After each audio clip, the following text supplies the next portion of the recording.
گفتگو کرتے کرتے حضرت خالد کی اس طرح گردن مڑی، مدینہ طیبہ کی طرف آنے والا جو راستہ تھا اس پر ایک سوار کو آتے دیکھا، گفتگو روک دی۔ اب حضرت خالد نے ان کو دیکھا، پورے اجتماع نے بھی اسی طرف دیکھا، سبھی کے دل میں خیال آیا کہ مدینہ طیبہ سے خلافت کا کوئی نیا حکم لے کر کوئی ہمارا جو ہے وہ کیا کہتے ہیں اس کو، کوئی قاصد آ رہا ہے۔ میرے بھائیوں تھوڑی دیر گزری، سبھی گردنیں اٹھائے اس کی طرف سراپا انتظار، وہ قریب ہوا۔ میرے بھائیوں سبھی نے پہچانا کہ یہ تو ہمارے ساتھی ہیں۔ حضرت خالد اس لشکر کے درمیان میں کھڑے تھے، یوں کر کے اشارہ کیا تو ان ساتھیوں نے راستہ بنایا۔ وہ قاصد گھوڑے کو سر پر دوڑاتا ہوا حضرت خالد ابن ولید کے پاس آیا، جیب میں ہاتھ ڈالا، رکا نکالا، حضرت خالد کو دیا۔ حضرت خالد کے نام حضرت ابو بکر نے پیغام میں خط میں یہ لکھا تھا کہ خالد وہاں یمامہ کے میدان میں عجیب صورتحال ہوئی، میں نے اکرمہ کو بھیجا، روکا تھا لڑائی نہیں کرنی لیکن ہو گئی، انہی شکست ہوئی۔ میں نے حضرت شرحبیل ابن حسنہ کو بھیجا، روکا تھا لڑائی نہیں کرنی لیکن ہو گئی، ان کو بھی شکست ہو گئی۔ اب میں تمہیں پیغام دیتا ہوں کہ آپ کو جس وقت یہ میرا خط ملے، اگر لیٹے ہیں تو اٹھ بیٹھے، بیٹھے ہیں تو کھڑے ہو جائیں، کھڑے ہیں تو چل پڑیں، چل رہے ہیں تو دوڑ لگائیں۔ لشکر کے دو حصے کریں، ایک لشکر کو یہاں اس محاذ پر روکے رکھیں کہ وہ دشمن کو آگے نہ بڑھنے دے، تم اللہ کا نام لو، فوراً یمامہ میں پہنچو،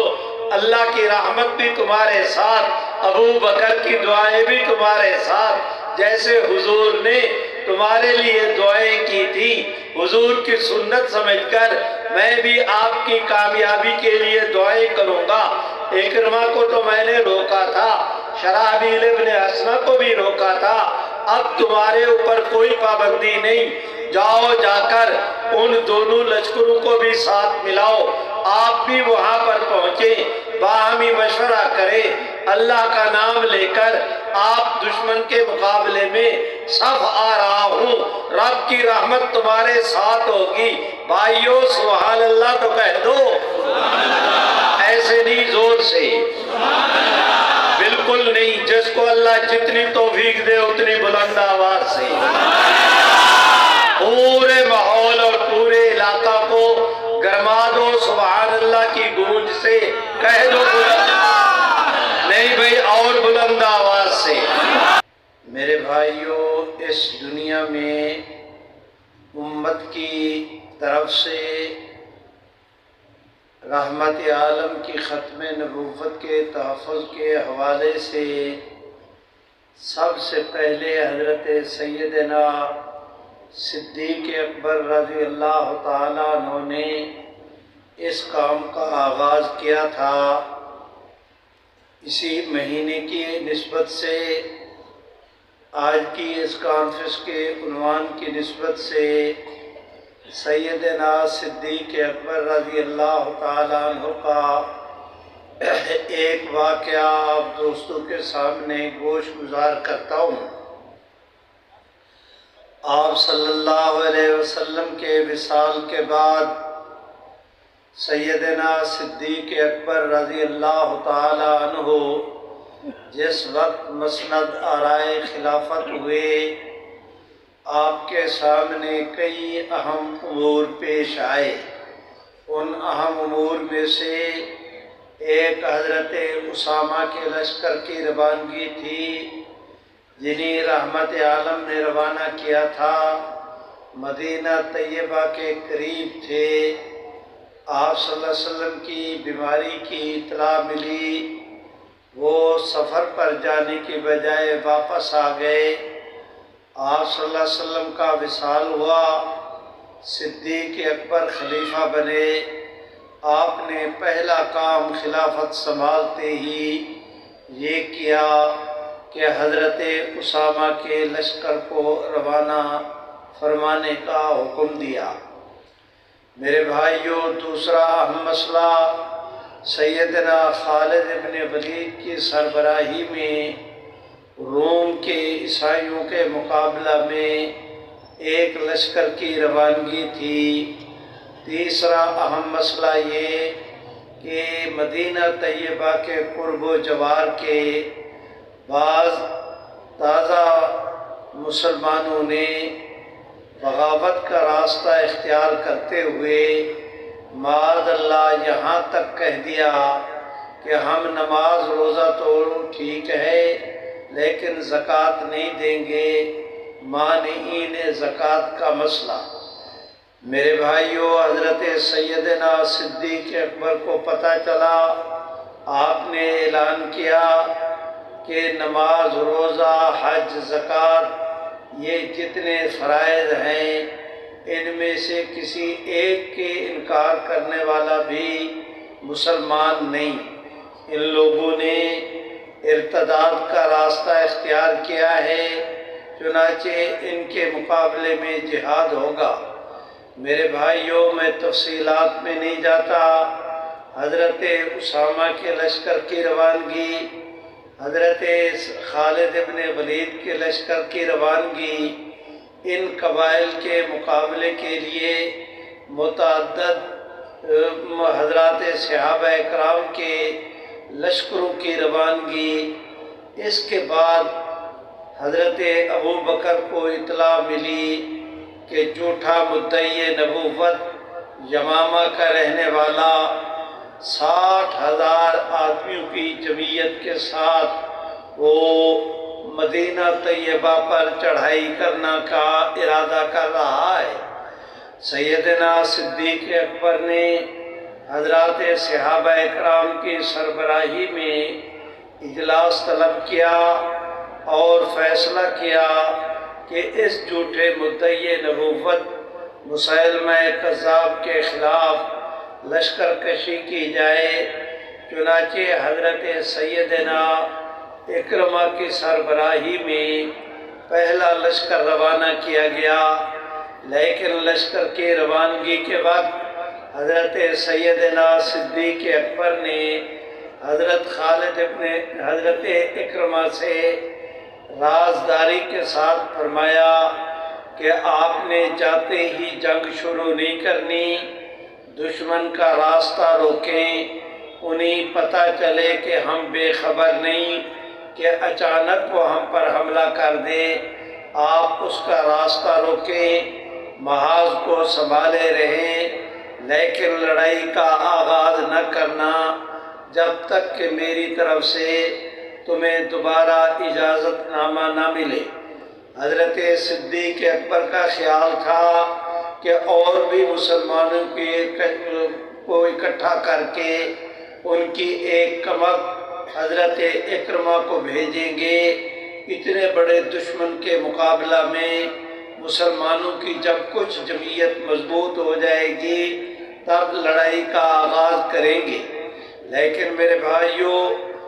افسوسناک ثانیہ یہ ہوا کہ مسیلمہ کذاب کو جب پتہ چلا کہ میرے مقابلہ کے لیے صحابہ اکرام صف آ رہا ہے، اس نے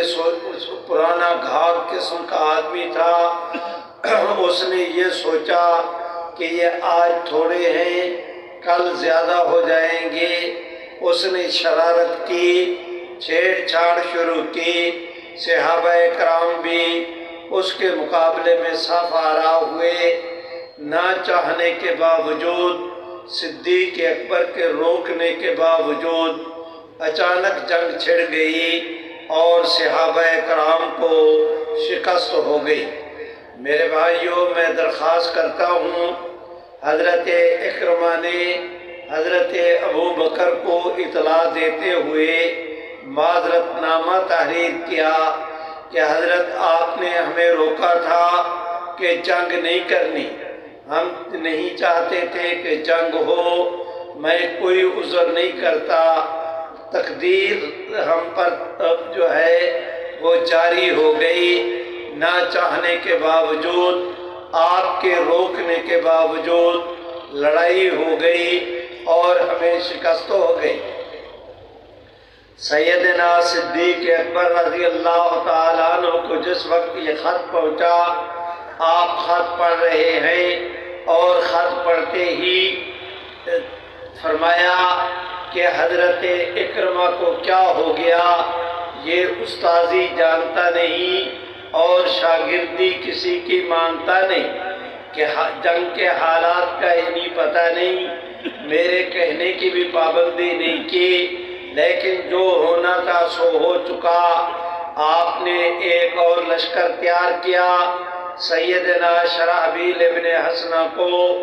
اس لشکر کا سربراہ بنایا اور ان سے ارشاد فرمایا کہ آپ جائیں، حضرت اکرمہ کے جتنے ساتھی زخمی ہیں ان کا علاج معالجہ کریں، جو شہید ہو گئے ان کی تجہیز، تکفین اور تدفین کا انتظام کریں، ان کو سہارا دیں، دشمن کو بھی پتہ چلے کہ ان کی اور کمک آ گئی ہے، لیکن آپ نے لڑائی نہیں کرنی جب تک کہ میری طرف سے آپ کو اجازت نہ ملے۔ حضرت شرحبیل ابن حسنہ، میں بہت اختصار کر رہا ہوں، یہ لشکر کو لے کر گئے۔ میرے بھائیوں، حضرت اکرمہ کے ساتھ ان کی میٹنگ ہوئی، انہوں نے بتایا کہ دشمن بڑے حوصلے کے ساتھ، بڑے مضبوط اعصاب کے ساتھ پلے ہوئے، تنو مند اور صحت مند، میدان کے اندر کالے کالے، وہ اپنا جو طاقت والے ایسے آتے ہیں، پرا باندھ کر کھڑے ہوتے ہیں اور وہ اس طرح جنگ لڑتے ہیں کہ سامنے میں کوئی بھی ہو ان کے وہ ٹک نہیں سکتا۔ حضرت سیدنا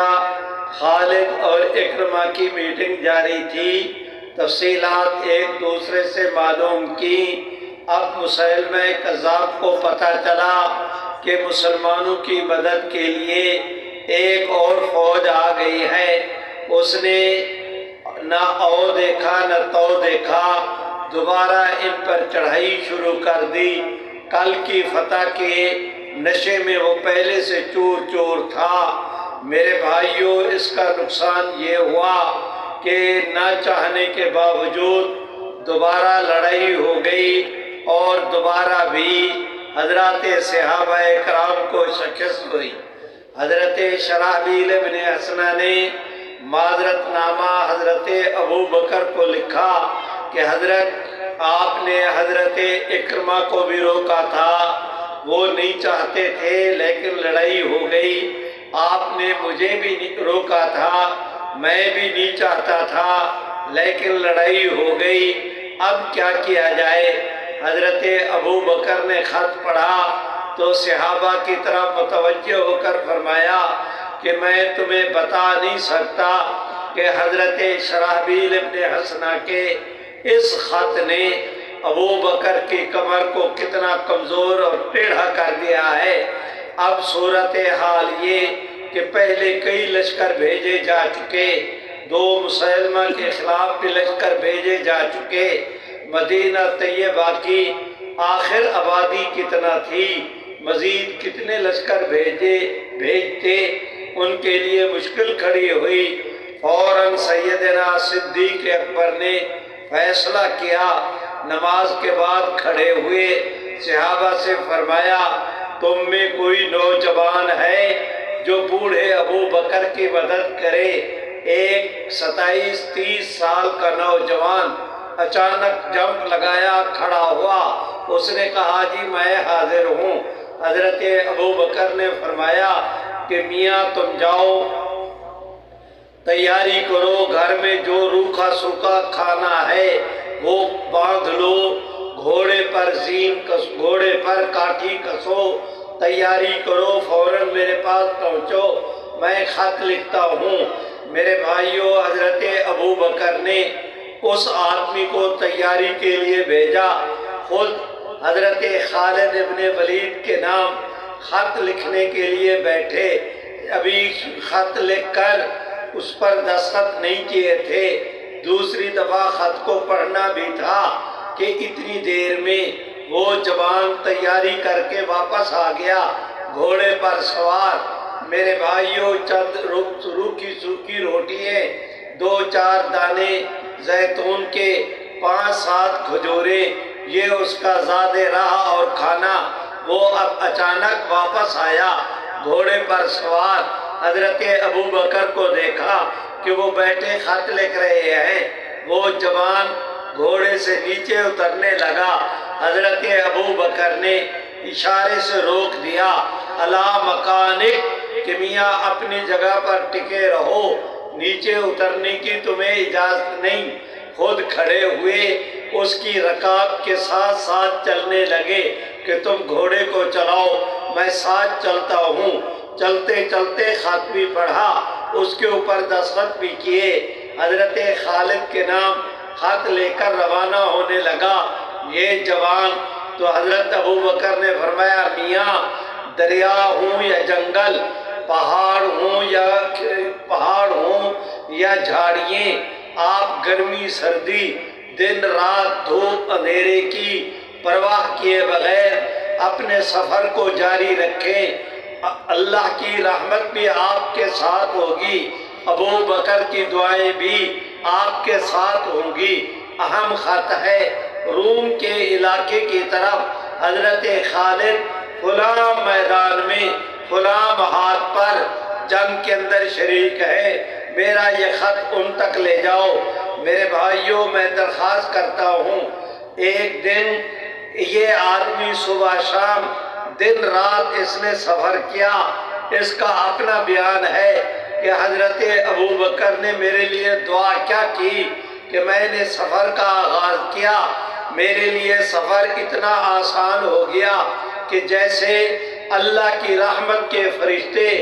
زمین کی تنابیں کھینچ کر میرے گھوڑے کو کے قدموں سے گزار رہے ہوں، یہ جا وہ جا پہنچے۔ اب جب پہنچے ہیں میرے بھائیوں، صبح نور کے تڑکے نماز پڑھ کر حضرت سیدنا خالد ابن ولید پورے لشکر کو ایک میدان میں جمع کیے ہوئے، خود اونچی جگہ پر سواری پہ سوار ان کو ہدایات دے رہے ہیں کہ اللہ کا نام لو، فلاں صاحب دائیں، فلاں بائیں، فلاں آگے، فلاں پیچھے، اللہ کا نام لو، آگے بڑھو۔ ہم نے اس محاذ کے اوپر آج دشمن پہ حملہ کرنا ہے۔ گفتگو کرتے کرتے حضرت خالد کی اس طرح گردن مڑی، مدینہ طیبہ کی طرف آنے والا جو راستہ تھا اس پر ایک سوار کو آتے دیکھا، گفتگو روک دی۔ اب حضرت خالد نے ان کو دیکھا، پورے اجتماع نے بھی اسی طرف دیکھا۔ سبھی کے دل میں خیال آیا کہ مدینہ طیبہ سے خلافت کا کوئی نیا حکم لے کر کوئی ہمارا جو ہے وہ کیا کہتے ہیں اس کو، کوئی قاصد آ رہا ہے۔ میرے بھائیوں، تھوڑی دیر گزری، سبھی گردنیں اٹھائے اس کی طرف سراپا انتظار، وہ قریب ہوا۔ میرے بھائیوں، سبھی نے پہچانا کہ یہ تو ہمارے ساتھی ہیں۔ حضرت خالد اس لشکر کے درمیان میں کھڑے تھے، یوں کر کے اشارہ کیا تو ان ساتھیوں نے راستہ بنایا۔ وہ قاصد گھوڑے کو سر پر دوڑاتا ہوا حضرت خالد ابن ولید کے پاس آیا، جیب میں ہاتھ ڈالا، رکا نکالا، حضرت خالد کو دیا۔ حضرت خالد کے نام حضرت ابو بکر نے پیغام میں خط میں یہ لکھا تھا کہ خالد وہاں یمامہ کے میدان میں عجیب صورتحال ہوئی، میں نے اکرمہ کو بھیجا، روکا تھا لڑائی نہیں کرنی، لیکن ہو گئی، انہی شکست ہوئی۔ میں نے حضرت شرحبیل ابن حسنہ کو بھیجا، روکا تھا لڑائی نہیں کرنی، لیکن ہو گئی، ان کو بھی شکست ہو گئی۔ اب میں تمہیں پیغام دیتا ہوں کہ آپ کو جس وقت یہ میرا خط ملے، اگر لیٹے ہیں تو اٹھ بیٹھیں، بیٹھے ہیں تو کھڑے ہو جائیں، کھڑے ہیں تو چل پڑیں، چل رہے ہیں تو دوڑ لگائیں، لشکر کے دو حصے کریں، ایک لشکر کو یہاں اس محاذ پر روکے رکھیں کہ وہ دشمن کو آگے نہ بڑھنے دے، تم اللہ کا نام لو، فوراً یمامہ میں پہنچو، اللہ کی رحمت بھی تمہارے ساتھ، ابو بکر کی دعائیں بھی تمہارے ساتھ، جیسے حضور نے تمہارے لیے دعائیں کی تھی، حضور کی سنت سمجھ کر میں بھی آپ کی کامیابی کے لیے دعائیں کروں گا۔ اکرمہ کو تو میں نے روکا تھا، شرحبیل ابن حسنہ کو بھی روکا تھا، اب تمہارے اوپر کوئی پابندی نہیں، جاؤ جا کر ان دونوں لشکروں کو بھی ساتھ ملاؤ، آپ بھی وہاں پر پہنچیں، باہمی مشورہ کریں، اللہ کا نام لے کر آپ دشمن کے مقابلے میں صف آ رہا ہوں، رب کی رحمت تمہارے ساتھ ہوگی۔ بھائیو سبحان اللہ تو کہہ دو، ایسے نہیں زور سے، بالکل نہیں، جس کو اللہ جتنی توفیق دے اتنی بلند آواز سے، پورے ماحول اور پورے علاقہ کو گرما دو سبحان اللہ کی گونج سے، کہہ دو بلند، نہیں بھئی اور بلند آواز سے۔ حضرت سیدنا خالد ابن ولید نے جس وقت خط کے اس حصہ پر پہنچے کہ اپنے لشکر کے دو حصے کرو، درمیان میں تو کھڑے ہی تھے، میری طرف دیکھو، اس طرح کر کے اشارہ کیا، ان کو فرمایا ادھر ہو جاؤ، ان کو فرمایا ادھر ہو جاؤ، یوں کر کے لشکر گویا کہ دو حصوں میں 1 منٹ کے اندر بانٹ دیا۔ اب چونکہ اس طرف جانا تھا، ان کو کہا کہ تم یہاں رہو، میں آیا کہ آیا، ان کو کہا چلو میرے ساتھ، میں تیار تو یہ پہلے تھے، مسلح تو پہلے تھے، سواریوں پہ سوار تو تھے، اللہ کا نام لیا چل پڑا، اور اگر چل پڑا لشکر، اب اگر ادھر کو جانا ہوتا ان کو کہتے یہاں پہ بیٹھ جاؤ، کہاں ہے GHQ، کہاں ہے میٹ گیٹ، کہاں ہے نقشے، کچھ نہیں، ادھر پیغام پہنچا، ادھر لشکر کو تقسیم کیا، قافلہ سبحان اللہ تو کہو، ادھر ساتھیوں کو لیا اور چل پڑے، یہ جا وہ جا، پہنچے یمامہ میں، بلایا حضرت شرحبیل ابن حسنہ کو، ان سے حضرت سیدنا اکرمہ کو دونوں سے حالات پوچھے، انہوں نے کہا دشمن بڑا خطرناک، نشے کے اندر چوبہ اپنا فتح 2 دفعہ ہمیں شکست دے چکا ہے، بڑا اس نے وہ بڑے خونخوار لوگ ہیں۔ حضرت ان حضرات کی گفتگو سن کر حضرت خالد زیر لب مسکرائے، فرمایا میاں تم سارے نماز پڑھو، اللہ کا نام لو، میرے لشکر سمیت تم سو جاؤ، رات میں تمہارا پہرا بھی دوں گا، پوری رات جاگوں گا بھی، جنگ کا نقشہ بھی تیار کروں گا، صبح نماز پڑھ کے انشاءاللہ آغاز کریں گے۔ میرے بھائیوں میں گزارش کرتا ہوں آپ دوستوں سے، ہمارے ایک ساتھی تھے چکوال کے، حضرت مولانا سلیم اللہ خان صاحب وہاں گئے، ان کا مدرسہ اجاڑ میں، اپنا وہاں پہ مخالف عقیدہ کے لوگ، اکیلا ان کا مدرسہ، حضرت مولانا نے محتمم صاحب سے پوچھا میاں تمہیں رات کو یہاں ڈر نہیں لگتا؟ اس نے کہا جی حضرت میں بڑے آرام کے ساتھ نیند سوتا ہوں، میرے طلباء بھی، میرے اساتذہ بھی، ہم تو بڑے مزے کے ساتھ نیند کرتے ہیں۔ مولانا سلیم اللہ خان نے کہا کہ وہ کیسے؟ انہوں نے کہا کہ ہمیں پتا ہے ہمارا صدر جاگ رہا ہے، اگر مولانا سلیم اللہ جاگ رہے ہیں تو پھر ہمیں جاگنے کی کیا ضرورت ہے؟ بھائیو سبحان اللہ، سارا اور بلند آواز سے، سارا لشکر سویا ہوا، سیدنا خالد ابن ولید جاگ رہے ہیں۔ میرے بھائیو صبح کی نماز کا وقت ہوا، مؤذن نے اذان دی، انہوں نے اندھیرے میں نماز پڑھی، نماز پڑھتے ہی سارے لشکر کو اکٹھا کیا، خود حضرت خالد میں ختم کر رہا ہوں، نتیجے کی طرف بڑھ رہا ہوں، 5-7 منٹ مجھے دے دے، آخری بات عرض کر رہا ہوں، یہی ایک واقعہ عرض کرنا تھا۔ بھائیو حضرت خالد ابن ولید پورا لشکر سبحان اللہ تو کہو جس وقت تیار ہو گیا سیدنا خالد گھوڑے پہ سوار لشکر میں آئے، میری طرف دیکھے، آ کے یوں اشارہ کیا، فرمایا ادھر ہو جاؤ، ایک حصہ لشکر کے 3 حصے کرنے تھے، اشارہ کر کے ایک حصے کو جدا کیا، ان سے فرمایا میاں تم اس حصے کو 1/3 تیسرے حصے کو کہا کہ آپ پہاڑ کے اس طرف چلے جائیں، ہمیں فتح ہو یا شکست تمہیں اس سے دلچسپی نہیں، تم نے 12 بجے تک وہاں رکے رہنا ہے، ذکر بھی کرتے رہو، ساتھیوں کے لیے دعا بھی کرتے رہو، اللہ خیر کرے، 12 بجے تک آرام بھی کرو، تسلی کے ساتھ بیٹھو، جب بجے 12 اس پہاڑ کے نیچے سے اترنا، اس شان کے ساتھ نعرے لگاتے ہوئے، جھنڈے لہراتے ہوئے۔ میرے بھائیوں پھر اس طرف اشارہ کیا، ان کو فرمایا ادھر ہو جاؤ، اب ایک حصہ ادھر ایک حصہ ادھر، ان سے فرمایا تم پہاڑ کے اس طرف چلے جاؤ، فتح ہو یا شکست تمہاری بلا سے، تمہیں اس سے کوئی دلچسپی نہیں، تم نے میدان میں نہیں آنا، ٹھیک 3 بجے تک ذکر بھی کرو، فکر بھی کرو،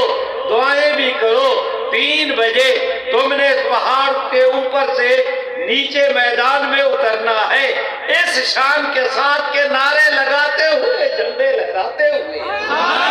میرے بھائیوں میں گزارش کرتا ہوں، اب حضرت خالد کے سامنے صرف تیسرا حصہ جو درمیان کا تھا وہ باقی رہ گیا، آپ کھڑے ہوئے، فرمایا میاں ٹوپی والے تم بھی ادھر آ جاؤ، وہ بھائی آپ بھی ادھر آ جائے، اینک والا، سندھی ٹوپی والا، یہ پختون بھائی، 70 آدمیوں کا، سبحان اللہ نہیں کہتے، 70 آدمیوں کا انتخاب کیا اور ان کو کہا میرے طرف آ جاؤ، چن چن کے بہادر ساتھی، نوجوان، شیر دل، سب شکن، جرار، لشکر دین محمد کے علم بردار 70 آدمیوں کا انتخاب کیا اور ان سے فرمایا کہ میاں میرے ساتھ رہو، جدھر میں ادھر تم، باقی لشکر کو کہا یہ جو درمیان میں تھا 70 آدمیوں کا انتخاب، باقی سے فرمایا بسم اللہ کرو، صفے بناؤ، اللہ کا نام لو، بڑھو آگے، اللہ کرم کریں گے۔ میرے بھائیوں جب شروع ہوئی، میری طرف دیکھے، ادھر دشمن ہے، ادھر صحابہ ہیں، دشمن کا رخ اس طرف، صحابہ کا رخ اس طرف، میدان میں جنگ شروع ہوئی، گھمسان کا رنگ پڑا، جس وقت تلواریں چمکی کہ انہوں نے سورج کی تمازت کے اندر بھی اور گرمی پیدا کر دی۔ ہمارے حضرت مولانا سے کہے کہ بیٹھ جائے، کیا ہو رہا ہے؟ تمہیں پتا ہے کہ میں مداخلت نہیں کتنی برداشت کرتا۔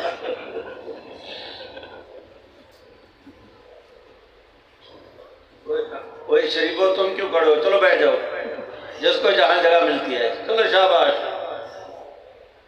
سنیا نہیں؟ تاج و تخت ختم نبوت۔ میرے بھائیوں میں گزارش کرتا ہوں، ان سے فرمایا آگے بڑھو، انہوں نے اب میدان میں میرے بھائیوں لڑائی شروع کی، دشمن ادھر سے، صحابہ ادھر سے، جس وقت گھمسان کا رنگ پڑا، جس وقت جنگ اپنے عروج پہ پہنچی، حضرت سیدنا خالد ابن ولید نے اپنے گھوڑے کو نکالا، 70 صحابہ کی جماعت ان کے ساتھ ہے، یوں کر کے اوپر سے چکر کاٹ کے دشمن کو موقع ہی نہ دیا سنبھلنے کا، اچانک پیچھے سے جا کر دشمن پر حملہ کیا۔ اب پیچھے بھی مسلمانوں کا لشکر، آگے بھی مسلمانوں کا لشکر، درمیان میں دشمن سینڈوچ بنا، کبھی وہ ادھر کو دیکھے حواس باختہ، کبھی ادھر کو دیکھے، اب دونوں طرف سے سبحان اللہ نہیں کہہ رہے۔ میرے بھائیوں میں درخواست کرتا ہوں، ایسی جنگ شروع ہوئی، اب پہلے یہاں پر لڑائی تھی، اب وہاں پر شروع ہوئی، جس وقت وہ اپنے عروج کو پہنچی، حضرت خالد نے پھر گھوڑے کو نکالا، 70 آدمیوں کو ساتھ لیا، انہیں غجہ دیا، چکر کاٹا، ادھر سے آ کر درمیان سے حملہ کیا۔ میرے بھائیوں، پہلو بدل بدل کے سیدنا خالد ابن ولید نے اس مختصر لشکر کے ساتھ دشمن کو ایسا مصروف رکھا کہ اس کے حواس باختہ ہو گیا، اس کے ہوائیں اڑنے لگی، حیران و پریشان، کچھ کرنا بھی چاہے تو کر نہیں سکتا۔ مسلمانوں نے ایسا گھیرا، کہیں جانے کا بھی نہ، اگلنے کا نہ نکلنے کا، ایسی کیفیت پیدا ہو گئی۔ ادھر بجے 12، ادھر داخل ہوا لشکر اسلام کا، نعرے لگاتا ہوا، جھنڈے لہراتا ہوا۔ اب وہ جو صحابہ کی جماعت آئی، دشمن نے دیکھا، اس کے حوصلے پست ہوئے۔ یہ جو مسلمانوں کا لشکر تھا، ان کے حوصلے بلند ہوئے، آگے کیا بڑھے کہ میرے بھائیوں، دشمن کو زمین تانبے کی طرح تپی ہوئی نظر آئی، اس کے پاؤں جلنے لگے۔ صحابہ کرام نے اللہ کا نام لے کر ایسے ان کے پرخچے اڑائے میرے بھائیوں کہ انہیں تھکا تھکا کے چور کر دیا۔ لیکن دشمن اب بھاگنا بھی چاہے، بھاگنے کی پوزیشن میں نہیں۔ 3 بجے تک زور سے ادھر 3 بجے تک جیسے کیسے دشمن کو مصروف رکھا۔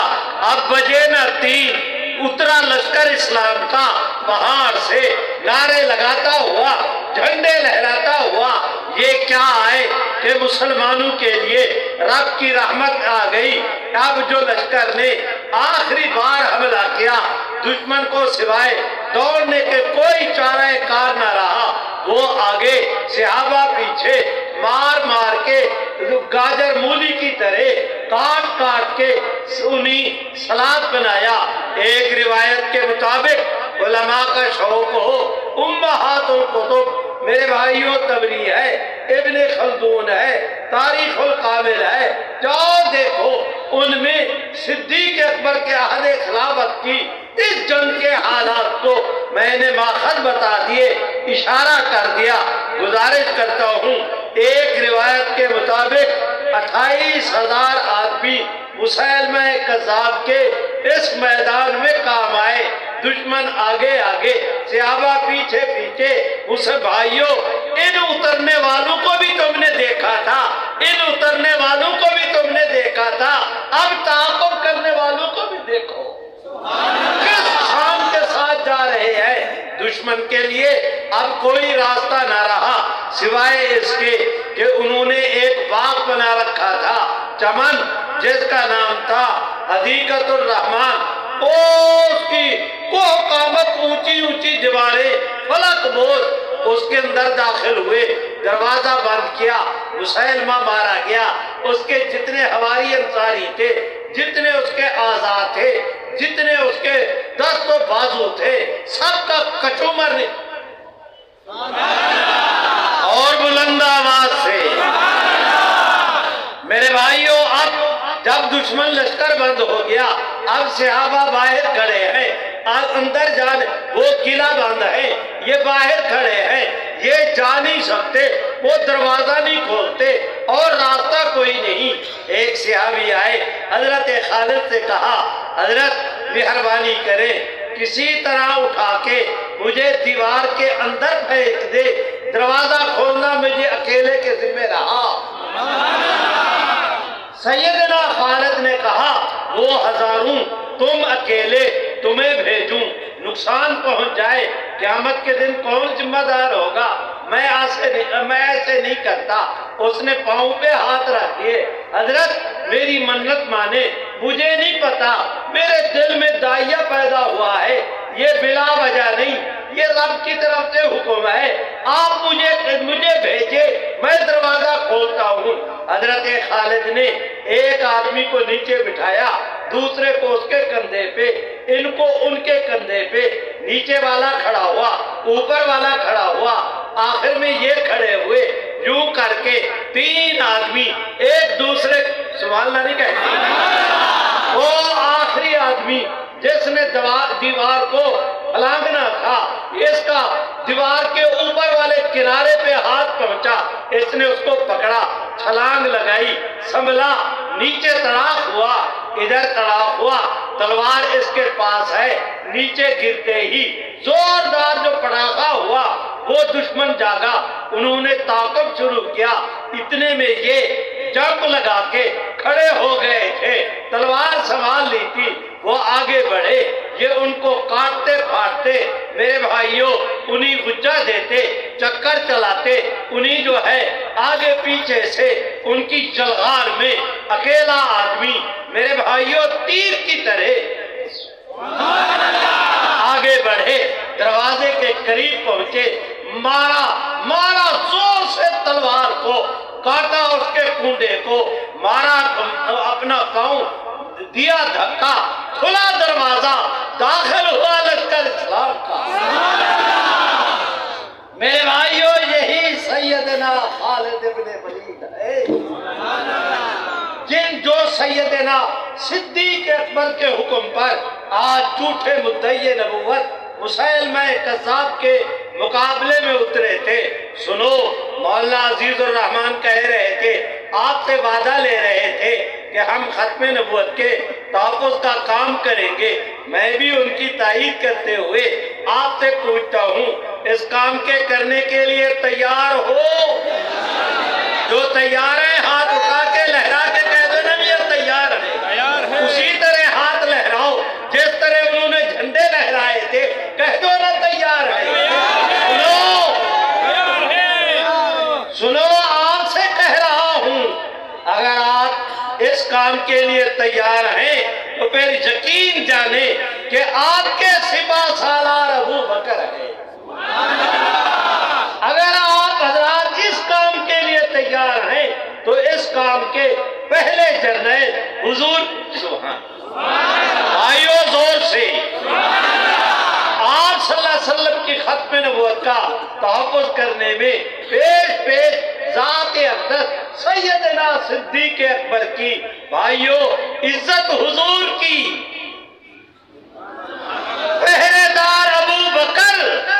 آپ جو کام کریں گے اللہ آپ کا بھی اسی لشکر کے اندر نام لکھیں گے، اس یقین کے ساتھ آگے بڑھو۔ میں درخواست کرتا ہوں، پچھلے ہفتے کی بات ہے، اچانک ہمیں اطلاع ملی کہ وفاقی گورنمنٹ خیر سے وفاقی گورنمنٹ ایک ابو بکر خدا بندھو کا تھا، ملعون قسم کا قادیانی، گورنمنٹ نے ریٹائر کیا، یہ گورنمنٹ اسے دوبارہ جو ہے وہ اپنا کیا کہتے ہیں نیب کا ڈی جی بنا رہی ہے، ہمیں پریشانی لائے کوئی۔ ہم نے حضرت مولانا فضل الرحمان صاحب سے درخواست کی، میرے بھائیوں میں گزارش کرتا ہوں، ادھر پتہ چلا اسی ابو بکر خدا بند نتھوکا کا داماد اور بھتیجا وقاص، اسے جو ہے سی ٹی ڈی پنجاب کا جو ایس ایس پی بنایا جا رہا ہے۔ میرے بھائیوں تشویش ہوئی، ایک قادیانی کو پنجاب گورنمنٹ نواز رہی ہے،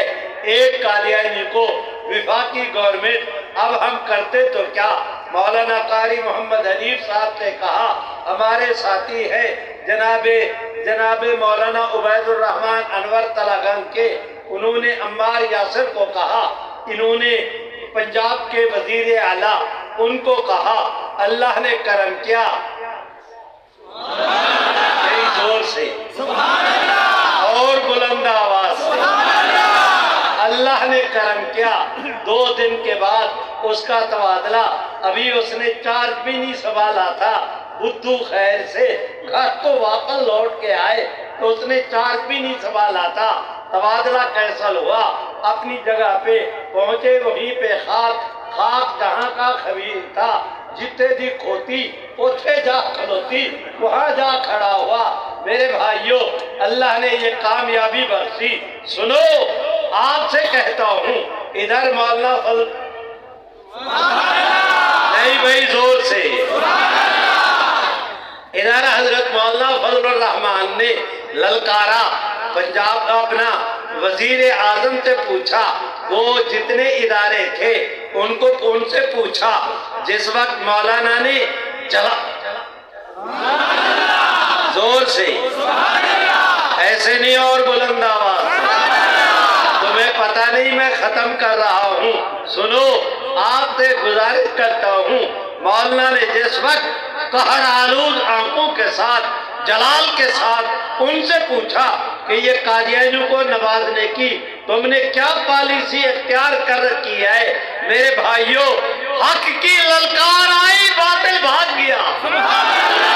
اللہ نے کرم کیا، وہ بھی اس سے مکر گئے۔ سنو،